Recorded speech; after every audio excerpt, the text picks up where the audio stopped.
ជំរាបសួរអ្នកទាំងអស់គ្នាសូមស្វាគមន៍មកកាន់វីដេអូថ្មីរបស់ខ្ញុំហើយថ្ងៃនេះផងដែរខ្ញុំនឹងលើកយកខ្សែភាពយន្ត Assault for Killer ដែលជាភាគទី5មកសង្ខេបជាបន្តទៀតវីដេអូនេះឧបត្ថម្ភដោយ Midphone Wi-Fi ប្រសិនបើអ្នកទាំងអស់គ្នាចង់ភ្ជាប់ Wi-Fi ប្រើជាលក្ខណៈគ្រួសារដែលមានតម្លៃសមរម្យមួយខែ$15មានល្បឿន 50MB ភ្ជាប់ដំបូងតម្លៃត្រឹមតែ$45តែប៉ុណ្ណោះអ្នកទាំងអស់គ្នានឹងទទួលបានការប្រម៉ូសិនពិសេសអំពី Admin និងមានជាងដំឡើងដល់ផ្ទះទូទាំង25ខេត្តក្រុងតែម្ដងកាត់ប្លង់បន្ទាប់នៅក្នុងក្រុម Babylon នេះវិញគូណាសាជីបានកែច្នៃវីដេអូដោយសម្ងាត់ដើម្បីឲ្យ Q ជឿជាក់ថា Jinman គឺជាអ្នកសម្លាប់ J គោលបំណងរបស់នាងគឺចង់ដុតបញ្ឆេះកំហឹងរបស់ Q ឲ្យនាងក្លាយទៅជាកូនអុកដើម្បីតាមប្រមាញ់ Jinman ដោយខ្លួនឯងចំណែកឯ J អានេះវិញក្រោយពេលដែល Jinman ជួយសង្គ្រោះនាងរួចនាងក៏បានសន្លប់នៅក្នុងការយល់សុបិននាងបានឃើញស្រមោលលោកពូរបស់នាងឈរនៅក្បែរគ្រែប៉ុន្តែនៅពេលដែលនាងភ្ញាក់ឡើងគឺមិនបានឃើញលោកពូរបស់នាងនៅក្បែរខ្លួននោះឡើយបន្តិចក្រោយមកប្រធានផ្នែកគេមកដល់ហើយប្រកល់អត្តសញ្ញាណថ្មីទៅឲ្យនាងប៉ុន្តែជាអានាងគិតថាទោះបីជានាងផ្លាស់ប្ដូរឈ្មោះឬមួយក៏នាមត្រកូលក៏ដោយក៏មិនអាចជួយអ្វីបាននោះឡើយដូច្នេះនាងសម្រេចចិត្តថានឹងរក្សាឈ្មោះពិតរបស់នាងនៅដដែលចំណែកឯ Jinman វិញតាមពិតទៅក្រោយពេលដែលជួយសង្គ្រោះក្មួយស្រីរួចគេមិនទាន់ទៅណាឆ្ងាយនោះទេគេគ្រាន់តែពួននៅខាងក្រៅទ្វារដោយស្ងាត់ក៏ព្រោះតែបារម្ភទៅលើក្មួយស្រីដែលកំពុងតែខឹងមកលើខ្លួនបន្ទាប់មកក្រោយពេលដែលជីអានចាក់ចេញពីមន្ទីរពេទ្យនាងក៏ត្រូវបានប៉ូលីសនាំយកទៅសួរនាំអ្វីៗដូចជាការរៀបចំទង់ជីអានបានផ្ដល់ចម្លើយប្រាប់ទៅកាន់ប៉ូលីសថាជីនវូក៏បានជួបជាមួយនឹងគ្រោះថ្នាក់ដោយឧបទ្ទវហេតុនឹងស្លាប់នៅក្នុងសមុទ្រនៅក្នុងពេលជាមួយគ្នានោះដែរគូណាសាជីមិនអាចអង្គុយស្ងៀមបានទៀតនោះទេក៏ព្រោះតែនាងបានឃើញព័ត៌មានដែល Jinman បានវាយប្រហារបកមកវិញការសម្ងាត់របស់ Babylon ជាច្រើនត្រូវបានទម្លាយចេញមកនៅលើប្រព័ន្ធផ្សព្វផ្សាយអន្តរជាតិចាប់តាំងពីធ្វើការឲ្យក្រុមបាបោលធ្វើឃាតមន្ត្រីជាន់ខ្ពស់រហូតដល់លួចលាក់លួចអាវុធទំនើបទៅឲ្យកូរ៉េខាងជើងនៅពេលដែលគូណាសាជីឃើញដូច្នេះនាងខឹងយ៉ាងខ្លាំងប៉ុន្តែនៅពេលនេះមិនទាន់អាចធ្វើអ្វីបាននាងបានត្រឹមតែខំថ្មិញតែប៉ុណ្ណោះខណៈពេលនោះជីអាននៅពេលនេះក៏នៅតែមានអារម្មណ៍ស្ដីបន្ទោសទៅលើខ្លួនឯងយ៉ាងខ្លាំងដូច្នេះនឹងមិនហ៊ានទៅជន់ពិធីកន្លែងបុណ្យសពរបស់វូជីនឡើយស្ត្រីចំណាំម្នាក់នៅទីនោះឃើញដូច្នេះក៏បានរត់មកលួងលោមដោយអះអាងថារឿងគ្រប់យ៉ាងវាបានកាត់ឡើងមិនមែនជាកំហុសរបស់នាងនោះទេការបន្ទោសខ្លួនឯងក៏មិនអាចធ្វើឲ្យវូជីនរស់ឡើងវិញបានដែរដូច្នេះនាងត្រូវតែរឹងមាំឲ្យបន្តដើរទៅមុខទៀតមិនតែប៉ុណ្ណោះគាត់ក៏បានប្រាប់បន្តទៀតថាមីងនៅទីនេះគឺអាចមើលថែខ្លួនឯងបានហើយសូមកុំបារម្ភអំពីពួកគាត់អីនាងអាចទៅរស់នៅជាមួយនឹងជីវិតឯកជនចំណែកឯ Q នេះវិញនៅពេលនេះកំពុងតែឈឺចាប់យ៉ាងខ្លាំងក្រោយពេលដែលប្អូនប្រុសរបស់នាងគឺជា J នោះត្រូវបានស្លាប់នាងបានរៀបចំពិធីបុណ្យសពឲ្យគេរួចរាល់នាងបានប្រមូលបព្វពួក2-3នាក់ដែលនៅសល់ដើម្បីត្រៀមត្រឡប់ទៅកូរ៉េវិញទាមទារបំណុលឈាមចំណែក G អាននេះវិញនៅពេលនេះក៏បានពង្រឹងស្មារតីរបស់នាងឡើងវិញហើយស្វែងរកទីតាំងមូលដ្ឋានរបស់ Jinman ដែលស្ថិតនៅក្នុងឃ្លាំងទំនិញមួយនៅពេលដែលទៅដល់ Prader សប្បាយចិត្តយ៉ាងខ្លាំងនឹងទទួលស្វាគមន៍រួចនាំនាងចុះទៅខាងក្រោមដែលជាបន្ទប់សម្ងាត់ហើយវាក៏ជាកន្លែងរបស់ Jinman ជាមួយនឹង Minhee កំពុងតែជួបជុំគ្នានៅទីនោះផងដែ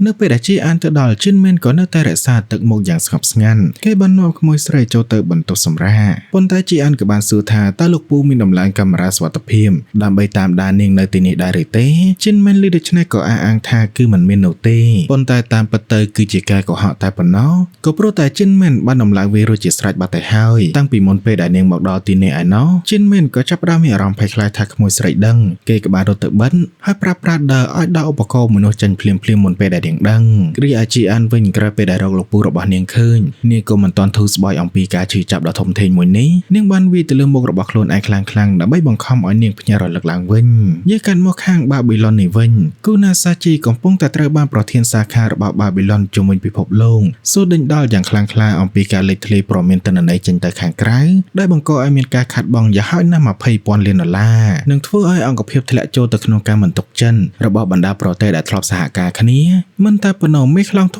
ំក៏ស្គាល់ចរិតរបស់គូណាសាជីយ៉ាងច្បាស់ផងដែរដឹងថានាងបំរុងនឹងប្រើប្រាស់កម្មវិធី Mulderham ដើម្បីផលប្រយោជន៍ផ្ទាល់ខ្លួនទោះបីជាយ៉ាងណាក៏ដោយបរំអ្នកនោះក៏មិនខ្វល់អំពីរឿងតូចតាចទាំងអស់នេះដែរប៉ុន្តែជំរុញឲ្យនាងត្រូវតែផ្ដោតទៅលើការដោះស្រាយបញ្ហាម៉ាស៊ីនមេសម្រាប់គាត់ Jinman រស់ឬមួយក៏ស្លាប់មិនសំខាន់នោះទេឲ្យតែការពីទិន្នន័យសម្ងាត់ទាំងអស់នោះបានជោគជ័យក៏នឹងប្រគល់តំណែងសាខារបស់ Babylon នៅកូរ៉េឲ្យគូណាសាជីជាផ្លូវការតែម្ដងចំណែកឯMinheeនេះវិញនៅពេលនេះនាងកំពុងតែតាមដានជាសម្ងាត់ដើម្បីចង់ដឹងថាតើគូណាសាជីកំពុងតែនៅទីណាក៏ស្រាប់តែឃើញក្រុមរបស់គូណាសាជីបានស្នាក់នៅសន្តាគារមួយនៅជិតមូលដ្ឋានរបស់ Babylon នាងក៏បានតុបតែងខ្លួនធ្វើជានារីចិនទេសចរម្នាក់ ដើម្បីតាមដានក្រុមរបស់ពួកគេប៉ុន្តែនៅពេលដែលដើរចូលទៅខាងក្នុងក៏ស្រាប់តែត្រូវបានទាហានការពាររបស់បាប៊ីឡុនខនប៉ុន្តែទោះបីជាយ៉ាងណាក៏ដោយមានហេក៏នៅតែអាចរកឃើញទីតាំងបន្ទប់របស់គូណាសាជីបាននាងក៏ស្នើសុំជីមែនធ្វើឃាតទៅលើគូណាសាជីជាមួយនឹងកូនចៅប៉ុន្តែជីមែនបានបដិសេធភ្លាមព្រោះគេដឹងថាការសម្លាប់កូនចៅប៉ុន្មានអ្នកនេះគឺមិនអាចដោះស្រាយបញ្ហារបស់បាប៊ីឡុនបាននោះឡើយមិនតែប៉ុណ្ណោះពួកគេនឹងបញ្ជូនអ្នកផ្សេងទៀតមកជំនួសវិញដោយផ្អែកទៅលើព័ត៌មានដែលមានហ៊ីប្រមូលបានជីនមែនដឹងថាសត្រូវរបស់គេនៅពេលនេះសុទ្ធតែជាអ្នកស្គាល់គ្នាគេធ្លាប់ជួបគូណាសាជីខ្ជូនិងជេនៅក្នុងប្រតិបត្តិការសង្គ្រោះចំណាប់ខ្មាំងជនជាតិកូរ៉េនៅជប៉ុនខ្ជូមានចិត្តទៅលើគេថែមទាំងចង់លួចស្រឡាញ់ទៀតផងប៉ុន្តែជីនមែនមិនទាន់ដឹងថានៅពេលនេះជេគឺបានបាត់បង់ជីវិតបាត់ទៅហើយចំណែកឯខ្ជូវិញចាត់ទុកគេគឺដូចជាសត្រូវក្រោមមេឃតែមួយយ៉ាងអញ្ចឹងបន្តិចក្រោយមកក៏ស្រាប់តែមេធាវីរបស់បាប៊ីឡុនបានផ្ញើសារមកសុំចរចាគ្នាក្រុមទាំងមូលឃើញដូច្នេះបំរុងនឹងមិនទទួលនោះទេក៏ព្រោះតែការប្រឈមមុខជាមួយនឹងបាប៊ីឡុននៅពេលនេះគឺជាគ្រោះថ្នាក់ដ៏ខ្លាំងបំផុតដែលសារតែកម្លាំងរបស់ពួកគេបានចុះខ្សោយក្រោយពេលដែលប្រយុទ្ធគ្នានៅលើកោះអត្ថភាពចម្បងនៅពេលនេះគឺស្វែងរកកន្លែងពួនសុវត្ថិភាពសម្រាប់ជីអានសិនប៉ុន្តែមិននឹកស្មានថាគ្រាន់តែនិយាយចាប់ភ្លាមជីអានក៏បានបង្ហាញខ្លួនចេញមកនាងនិយាយថានាងមិនមែនជាវត្ថុធាតុសម្រាប់លោកពូជាមួយនឹងអ្នកដទៃរៀបចំតាមចិត្តនោះឡើយនាងនៅហត់យ៉ាងខ្លាំងចំពោះការរត់ពួនជារៀងរាល់ថ្ងៃហើយមិនចង់ឲ្យនរណាម្នាក់លះបង់ដើម្បីការពារនាងទៀតនោះទេទោះបីជាយ៉ាងណាក៏ដោយនៅពេលដែលជីនមែនសួរអំពីផែនការជាក់លាក់ក្មេងស្រីម្នាក់នេះបែរជាគៀងនិយាយមិនរួញដូច្នេះជីនមែនក៏មានគំនិតមួយថាប្រសិនបើចង់ចរចាពួកគេត្រូវតែមានកម្លាំងជាមួយនឹងភាពមិនមាំត្រូវតែបង្ហាញទៅតាមរយៈសកម្មភាពជាក់ស្ដែងមិនមែនគ្រាន់តែនិយាយឲ្យរួចតែពីមាត់នោះទេហើយបន្ទាប់ជីអានក៏បានធ្វើទៅតាមសម្ដីលោកពូនាងបានទៅសាលារៀនដើម្បីចូលទៅក្បែរនិងរាប់អានក្មេងប្រុសម្នាក់គោលដៅពិតប្រាកដនៅពីក្រោយខ្នងនោះគឺជាឪពុករបស់ក្មេងប្រុសម្នាក់នោះឯងដែលគេមានឈ្មោះថាសុងប៊ុំតាមពិតទៅសុងប៊ុំនេះពីមុនមកគឺជាឃាតករដៃឆើតម្នាក់និងជាសមាជិកកម្រិតខ្ពស់របស់ Mulder Hep ផងដែរក្រៅពីលោកគឹមបានស្លាប់ទៅគឺនៅសល់តែសុងប៊ុំនេះឯងគឺជាមនុស្សម្នាក់ដែលមានឥទ្ធិពលគ្រប់គ្រាន់ដើម្បីបញ្ចុះបញ្ចូលក្រុមឃាតករទាំងអស់នោះបង្ហាញខ្លួនចេញមកដូច្នេះនេះគឺជាមូលហេតុដែលជីអានស្វែងរកគាត់ដើម្បីអស់ទាញគេមកប្រឆាំងជាមួយនឹងបាប៊ីឡុនវិញប៉ុន្តែទោះបីជាយ៉ាងណាសុងប៊ុំក៏នៅតែអះអាងយ៉ាងម៉ឺងម៉ាត់ថាគាត់បានលាងដៃចេញពីពិភពឃាតករហើយដាច់ខាតគឺមិនចង់ពាក់ព័ន្ធជាមួយនឹងរឿងរ៉ាវចម្លែកនេះទៀតឡើយប៉ុន្តែក៏ស្រាប់តែជីអាននឹងនិយាយបញ្ចុះបញ្ចូលនឹងទម្លាយថាបាប៊ីឡុននេះគឺកំពុងតែតាមដានមកលើគាត់និងប្រមូលផ្ដុំអំពីព័ត៌មានទាំងអស់របស់គ្រួសារគាត់ផងដែរនៅពេលដែលសុងប៊ុំឮដូច្នេះក៏ចាប់ផ្ដើមមានអារម្មណ៍ថាខឹងក៏ព្រោះតែប្រសិនបើប៉ះពាល់ទៅលើគាត់គឺមិនអីនោះទេប៉ុន្តែប្រសិនបើប៉ះពាល់ទៅលើគ្រួសាររបស់គាត់វាគឺដូចជាការគំរាមកំហែងយ៉ាងអញ្ចឹងថែមទាំងប្រើប្រាស់ក្រុមឃាតករ Mulder Hep ទៅជាឧបករណ៍ដើម្បីបម្រើពួកគេទៀតផងដូច្នេះផ្លូវតែមួយគត់ដើម្បីជួយសង្គ្រោះខ្លួនឯងគឺគាត់មានតែសហការជាមួយនឹងជីនមែននិងនាងតែប៉ុណ្ណោះដើម្បីតតាំងជាមួយនឹងបាប៊ីឡុនដល់ទីបញ្ចប់គួរឲ្យសោកស្ដាយសុងប៊ុំក៏នៅតែបដិសេធដាច់អហង្ការថែមទាំងប្រមានថាប្រសិនបើពីអ្នកពូក្មួយជីនមែនហ៊ានប៉ះពាល់ទៅលើកូនប្រុសរបស់គាត់បាត់សក់តែមួយសរសៃគាត់នឹងបញ្ជូនអ្នកទាំងពីរទៅឋាននរកជាមិនខាននៅតាមផ្លូវត្រឡប់មកវិញជីនវូបានលួងលោមទៅលើជីអានដែលពាក្យសម្ដីទន់ភ្លន់ដើម្បីកុំឲ្យនាងអស់សង្ឃឹមនិងបាននិយាយពីល្អៗមួយចំនួនជំនួសឲ្យលោកពូរបស់នាងផងដែរជីនវូបាននិយាយថាតាមពិតទៅជីនមែនគឺគេយល់ច្បាស់ជាងអ្នកណាទាំងអស់អំពីការជឿចាប់នៃបាត់បង់មនុស្សជាទីស្រឡាញ់លោកពូបានឆ្លងកាត់រឿងជាច្រើនរហូតដល់បង្ខំចិត្តទទួលយកវាមិនមានផ្លូវត្រឡប់ក្រោយនោះទេហើយវាក៏មិនមានទីបញ្ចប់នោះដែរមិនតែប៉ុណ្ណោះជីនមែនក៏ចង់ឲ្យជីនអានខ្លាចទៅជាមនុស្សរឹងមាំម្នាក់ដើម្បីកុំឲ្យដើរទៅតាមកន្លងរបស់គាត់ជីនអានក៏បានឆ្លើយតបមកវិញថានាងមិនចង់ទទួលយកលទ្ធផលល្វិញជូរចត់ដូចជាលោកពូរបស់នាងឡើយដើម្បីសម្រេចជោគវាសនាដោយខ្លួនឯងចាប់តាំងពីថ្ងៃនោះមកជីនអានបានខិតខំប្រឹងប្រែងវឹកហាត់យ៉ាងខ្លាំងនិងបានស្នើសុំបងស្រីមីនហ៊ីធ្វើជាគូប្រកួតដើម្បីលើកដំជំនាញខ្លួនឯងនៅពេលប្រយុទ្ធជាមួយនឹងអ្នកដទៃព្រមទាំងខិតខំរៀនបាញ់កាំភ្លើងគ្រប់ប្រភេទទាំងអស់ចាប់តាំងពីកាំភ្លើងខ្លីកាំភ្លើងយន្តស្រាលនិងធ្ងន់រហូតដល់កាំភ្លើងស៊ីមមិនតែប៉ុណ្ណោះពេលទំនេរនាងក៏បានឆ្លៀតឱកាសសុំឲ្យ Prader ជួយណែនាំអំពីរបៀបគ្រប់គ្រងឃ្លាំងទំនិញហើយព្រមទាំងរៀនផ្នែក hack ចូលទៅក្នុងប្រព័ន្ធកុំព្យូទ័ររបស់លោកពូឆលសុងទៀតផងដែលសារតែឃើញក្មួយស្រីរបស់ខ្លួនមានការខិតខំប្រឹងប្រែងនិងរីកចម្រើនជារៀងរាល់ថ្ងៃបែបនេះជីនមែនក៏មានអារម្មណ៍ថាកក់ក្ដៅនៅក្នុងចិត្តយ៉ាងខ្លាំងទោះបីជាគេមិនបានបង្ហាញចេញមកក៏ដោយបន្ទាប់មក Prader ក៏បាននាំជីអានទៅមើលច្រកចេញសម្ងាត់មួយសម្រាប់ករណីមានអាសន្នកើតឡើងនៅចុងម្ខាងទៀតនៃផ្លូវក្រោមដីមួយនោះគឺមានបន្ទប់តូច មួយដែលនាងអាចចុចបេតុងបំផ្ទុះឃ្លាំងទាំងមូលនេះតែម្ដងដើម្បីលុបដានទាំងអស់ចោលបន្ទាប់ពីការវឹកហាត់យ៉ាងសកម្មជីអានក៏ចាប់ផ្ដើមមានអារម្មណ៍ថាធូរស្រាលជាងមុននិយាយអំពីអារម្មណ៍របស់ខ្លួនជាមួយនឹងបងស្រីមីនហ៊ីនាងបានត្អូញត្អែថានាងគ្រាន់តែចង់បានជីវិតធម្មតាដូចជាមនុស្សទូទៅតែប៉ុណ្ណោះមីនហ៊ីឮដូច្នេះក៏នឹកឃើញថានាងធ្លាប់សួរសំណួរមួយទៅកាន់ជីនមែនដូចគ្នាប៉ុន្តែចុងក្រោយនាងបានសម្លាប់បរិសម្នាក់ដែលបានលក់នាងចូលទៅកន្លែងលក់ខ្លួនដើម្បីធ្វើការសងសឹកហើយចាប់តាំងពីពេលនោះមកនាងក៏បានឈានជើងចូលមកក្នុងផ្លូវឃាតករតែម្ដងមីនហ៊ីបានទូមានទៅកាន់ជីអានយ៉ាងទន់ភ្លន់ថាចុះវាសនាគឺបានកំណត់រួចទៅហើយមនុស្សដូចជាពួកយើងមិនអាចមាននិយមន័យរស់នៅជីវិតធម្មតាពិតប្រាកដបាននោះទេទោះបីជាយ៉ាងណាក៏ដោយជីអានក៏នៅតែមានលោកពូម្នាក់គឺជាជីមែនជាមួយនឹងមនុស្សជាច្រើនទៀតតាមការពៀននាងជានិញហើយនេះប្រហែលជាជីវិតធម្មតារបស់ពួកយើងហើយមើលទៅក្រោយពេលនិយាយរួចមីនហ៊ីអោបជីនអានដើម្បីលួងលោមប៉ុន្តែវិនាទីបន្ទាប់បែរជាផ្ដួលជីនអានទៅវិញហើយនិយាយថាសត្រូវនឹងទាញផលប្រយោជន៍ពីចំណុចខ្សោយរបស់យើងដូច្នេះឯងត្រូវតែប្រុងប្រយ័ត្នជានិញ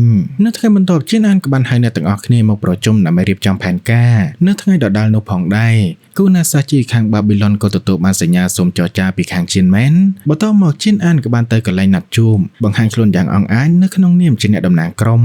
ដោយមើលឃើញថាអ្នកដែលចរចាជាមួយនឹងជីនអាននោះគឺជាមេធាវីខាងបាប៊ីឡុនគេមានចរិតក្រអើយក្រទមថែមទាំងមើលងាយទៀតផងជីនអាននាងក៏បានស្រែកចំទៅកាន់កាមេរ៉ាដែលគេកំពុងតែពាក់នៅលើអាវហើយឈ្មោះរបស់គូណាសាជីឲ្យចេញមកចរចាក៏ព្រោះតែនៅពេលនេះគឺមានតែនាងតែម្នាក់គត់កាន់កាប់សិទ្ធិប្រតិបត្តិការកំពូលនៃហាង Mulderham នៅពេលនោះគូណាសាជីទៅព្រមចេញមកជាមួយនឹងកូនចៅរបស់នាងជាច្រើននាក់នៅក្នុងចំណោមដែលកូនចៅរបស់នាងមកជាមួយនោះក៏មានខ្ជូផងដែរដែលជាឃាតករសម្រាប់វូជីនគ្រាន់តែអង្គុយចុះភ្លាមគូណាសាជីបានប្រើពាក្យសម្ដីឌឺដងដើម្បីឲ្យជីអានខឹងនាងបាននិយាយចំអកទៅកាន់ជីនមែនគឺជាមនុស្សដែលមិនមានកម្រិតស្មើជាមួយនឹងនាងនោះទេហើយការខាត់បងរបស់បាប៊ីឡុននោះក៏មិនស្មើនឹងការឈឺចាប់របស់ជីនអានដែលត្រូវបានបាត់បង់ឪពុកម្ដាយតាំងពីតូចហើយត្រូវបានគេតាមសម្លាប់រហូតដល់រត់ពួនផងដែរទោះបីជាការនិយាយឌឺដងនេះយ៉ាងណាក៏ដោយជីនអានក៏នៅតែរក្សាភាពស្ងប់ស្ងាត់នាងបានប្រកាសថាលោកពូរបស់នាងគឺជាជីនមែននេះបានលាលែងតំណែងជាផ្លូវការហើយចាប់តាំងពីពេលនេះទៅ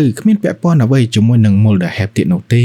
នាងបានចង្អុលថាប្រសិនបើភាគីម្ខាងទៀតនៅតែប្រើប្រាស់អំពើហិង្សាដើម្បីឆ្លើយតបគ្នាទៅវិញទៅមកដូច្នេះវដ្តនៃកំហឹងគឺមិនអាចបញ្ចប់បាននោះឡើយគឺមានតែភាគីទាំងពីរតែប៉ុណ្ណោះដែលខាត់បង់នាងស្នើសុំឲ្យមានការទំនាក់ទំនងជាដៃគូវិញក្រៅពីនេះនាងក៏បានស្នើសុំកិច្ចសហប្រតិបត្តិការយុទ្ធសាស្ត្រភាគីជីនអានស្ម័គ្រចិត្តប្រគល់ម៉ាស៊ីនមេនិងចែករំលែកនូវសិទ្ធិអាជីវកម្ម Mulderham ទៅឲ្យបាប៊ីឡុនថែមទាំងអាចពិចារណាលុបវាប្រាច់មកនៅថ្ងៃអនាគតទៀតផងជាការដោះដូរត្រឡប់មកវិញគឺនាងមានតែលក្ខខណ្ឌតែមួយគត់ខាងភាគីបាប៊ីឡុនត្រូវតែដោះលែងជីនមែនឲ្យមានសេរីភាពជាដាច់ខាតទោះបីជាលក្ខខណ្ឌមួយនេះបានផ្ដល់ផលប្រយោជន៍ទៅឲ្យគូណាសាជីយ៉ាងណាក៏ដោយនាងនៅតែរឹងរូសមិនយល់ព្រមនោះទេ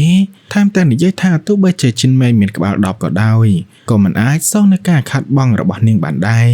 នៅពេលដែលជីនអានឮដូច្នេះក៏តបមកវិញថាប្រសិនបើការចរចាមួយនេះមិនត្រូវគ្នានោះទេអ្នកទាំងអស់គ្នានឹងត្រូវបាត់បង់ជីវិតនៅទីនេះជាមិនខានគ្រាន់តែនិយាយចោលសម្លេងសេរ៉ានក៏បានប្រកាសអាសន្នឡើងចេញពីម៉ាស៊ីនមេជីអានប្រាប់ថាគ្រាប់បែកទាំងអស់គឺបានភ្ជាប់ប្រព័ន្ធជាមួយនឹងរាងកាយរបស់នាងហើយឲ្យតែនាងឈប់ដកដង្ហើមគ្រាប់បែកទាំងអស់នេះវានឹងផ្ទុះភ្លាមៗតែម្ដងនាងមិនខ្លាចស្លាប់នោះទេក៏ព្រោះតែនាងបានស្លាប់ម្ដងរួចមកហើយនៅលើកោះចុះអ្នកទាំងអស់គ្នាវិញតើខ្លាចស្លាប់ដែរឬទេពេលនោះអំពូលភ្លើងទាំងអស់ក៏ត្រូវបានបិទងងឹតសូន្យឈឹងភ្លើងពណ៌ក្រហមជាច្រើនក៏ចាប់ផ្ដើមភ្ជុងទៅលើគូណាសាជីនិងក្រុមរបស់នាងក៏ព្រោះតែជីនមែនជាមួយនឹងសុងប៊ូមនិងក្រុមការងាររបស់គេប៉ុន្មានអ្នកទៀតគឺបានពួនស្ទះនៅជាន់ខាងលើតាំងពីមុនមកដែលធ្លាក់ចូលទៅក្នុងស្ថានភាពបែបនេះគូណាសាជីគឺមានតែយល់ព្រមទទួលយកនៃការឈប់បាញ់តែប៉ុណ្ណោះដើម្បីរក្សាជីវិតត្រឡប់ទៅវិញបន្ទាប់ពីកិច្ចសហប្រតិបត្តិការបានសម្រេចសុងប៊ូមនិយាយថាគេមកជួយលើកនេះគ្រាន់តែចង់សងបំណុលចាស់តែប៉ុណ្ណោះក៏ព្រោះតែកាលពីមុនគេធ្លាប់ឈរមើលជីនអានត្រូវបានគេតាមប្រមាញ់ដូច្នេះចាប់តាំងពីពេលនេះទៅគឺគាត់មិនមានបំណុលអ្វីត្រូវជំពាក់ទៀតនោះទេតាមពិតទៅជីនមែនគឺបានលាលែងពីតំណែងរបស់គេជានាយករបស់ Mulderham ពិតប្រាកដមែនចំណែកអាជីអាននាងក៏បានក្លាយទៅជានាយកប្រតិបត្តិការរបស់ក្រុម Mulderham កិច្ចការដំបូងរបស់នាងគឺត្រូវតែបង្កើតលេខកូដពណ៌ខៀវសម្រាប់ក្រុមដឹកជញ្ជូនទំនិញខណៈពេលដែលសមាជិកសំខាន់ៗទាំងអស់ក៏មានវត្តមាននៅទីនេះដែរត្រូវបានចាត់ចូលទៅក្នុងកូដពណ៌បៃតង ណាមួយអ្នកទាំងអស់គ្នាគឺមានសារៈសំខាន់ខ្លាំងនិងចាត់ទុកថាគឺជាគ្រួសារតែមួយហើយអ្នកទាំងអស់គ្នាឮដូច្នេះក៏សប្បាយចិត្តយ៉ាងខ្លាំងក៏ព្រោះតែកាលពីដើមឡើយពួកគេគ្រាន់តែជាមនុស្សឯកោរស់នៅក្នុងសង្គមងងឹតតែប៉ុណ្ណោះអ្នកទាំងអស់គ្នាបានជប់លៀងអបអរសាទរគ្រួសារថ្មីយ៉ាងសប្បាយរីករាយប៉ុន្តែក្តីសុខមួយនេះគឺមានត្រឹមតែរយៈពេលខ្លីតែប៉ុណ្ណោះក៏ស្រាប់តែជីនមែនបានទទួលទូរស័ព្ទពីប៉ាស៊ីនជាមួយនឹងសំឡេងដ៏ខ្សោយនិយាយថាជួយខ្ញុំផងជីនមែនក៏ព្រោះតែប៉ាស៊ីននៅពេលនេះបានធ្លាក់ចូលទៅក្នុងកណ្ដាប់ដៃរបស់គូណាសាជីហើយក៏ត្រូវបានពួកគេធ្វើទារុណកម្មយ៉ាងសាហាវព្រៃផ្សាយផងដែរនឹងអ្នកទាំងអស់គ្នាភាគទី5របស់យើងក៏ចប់ត្រឹមតែប៉ុណ្នេះប្រសិនបើពេញចិត្តវីដេអូនេះកុំភ្លេចចុច Subscribe និងដាក់សញ្ញារូបកណ្ដឹងខ្ញុំនឹងមកជួបអ្នកទាំងអស់គ្នានៅភាគទី6ដែលជាភាគបន្ទាប់